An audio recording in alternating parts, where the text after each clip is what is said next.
The Indiana Fever walked into Las Vegas with the weight of an entire season pressing on their shoulders. A 6th seed surrounded by doubters, dismissed by analysts, and already written out of the story before the ball ever touched the hardwood. The moment felt predetermined. The two-time defending champions, the Las Vegas Aces, were at home, preparing for the coronation of their superstar on the very night A'ja Wilson was crowned league MVP. Everything pointed toward a celebration, a smooth victory, and a sweep that many believed was inevitable. Yet when the lights rose and the moment arrived, it wasn't the Aces basking in glory. It was the Fever, a team patched together through injuries and setbacks, who silenced the crowd and shifted the balance of the postseason with an 89-73 shocker that nobody saw coming. What unfolded wasn't simply victory, it was a declaration, a moment where Indiana's battered, doubted roster burned through every expectation placed on them and carved out one of the most stunning playoff upsets in recent memory. From the beginning, the narrative surrounding this matchup was clear. Las Vegas was the powerhouse. Indiana was the underdog that should have been grateful to even stand on the same court. ESPN panels called the series short and predictable. Vegas oddsmakers barely entertained the notion of an Indiana win. Pre-game headlines talked about survival as if the Fever were stepping into a storm rather than a basketball game.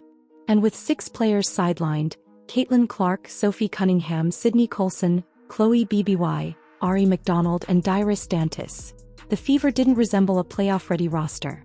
They looked like a group surviving on heart alone, a team taped together with grit and stubbornness. But their coach, Stephanie White, refused to let the circumstances define them. With a 9-woman rotation, half of whom hadn't even played meaningful minutes in the regular season, she held her team together with structure, belief, and a refusal to let the moment swallow them.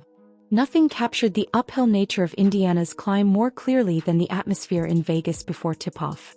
Championship banners swayed overhead as the crowd roared in anticipation of another dominant playoff performance. And at center court, A'ja Wilson accepted her MVP trophy beneath a spotlight that seemed to signal the beginning of another Aces playoff run. The Fever, missing their young star and entering as the league's most wounded contender, were practically invisible within the spectacle. But if the basketball world saw a coronation, Indiana saw an opportunity.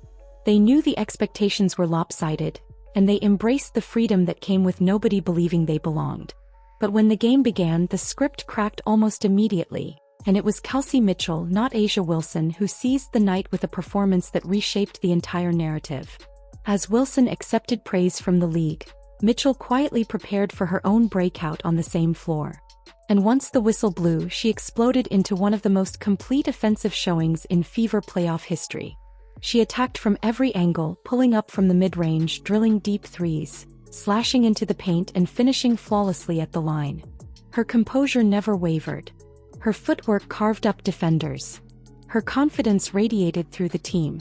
By the time the scoreboard reflected her 34 points on 12-for-23 shooting with near-perfect efficiency, she had not only lifted her team but secured her place in the record books.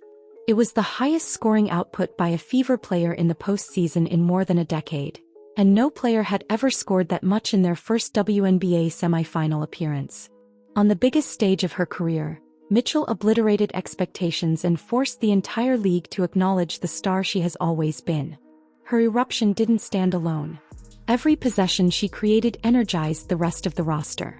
Caitlin Clark, sidelined and watching, reacted with raw admiration, recognizing that this was not a night defined by youth or hype, but by a veteran refusing to let her team be overlooked. And even Las Vegas head coach Becky Hammon, never one to deliver easy compliments, admitted with blunt frustration that the Aces had no answer for Mitchell. For Indiana, Mitchell wasn't just their leading scorer, she was the symbol of their defiance, the heartbeat of a team that refused to accept the role of background character. But the upset was deeper than one player catching fire. Indiana won this game with poise, intelligence, and defensive execution that dismantled the Aces' usual dominance. It began with Aaliyah Boston, tasked with guarding A'ja Wilson on the night she received her MVP trophy. Rather than trying to match her statistically, Boston focused on disrupting her rhythm. She pushed Wilson off her spots, forced awkward angles, and nudged her into contested shots deep in the shot clock. Wilson still filled the box score, but every point felt labored, every possession a battle. Boston didn't erase the MVP, nobody can, but she made her human, and that subtle shift rattled the foundation of the Aces' offense. Around her, Indiana's wings delivered the defensive performance of their lives. Lexi Hull shadowed Jackie Young relentlessly, taking away her space, her rhythm, and the easy scoring lanes she usually thrives on. Odyssey Sims brought pure intensity, attacking the rim, speeding up pace, drawing fouls, and disorienting the Aces' defensive shape. Natasha Howard anchored the interior with toughness and activity, and Brianna Turner walled up possession after possession, altering shots and denying Vegas the comfort of the paint.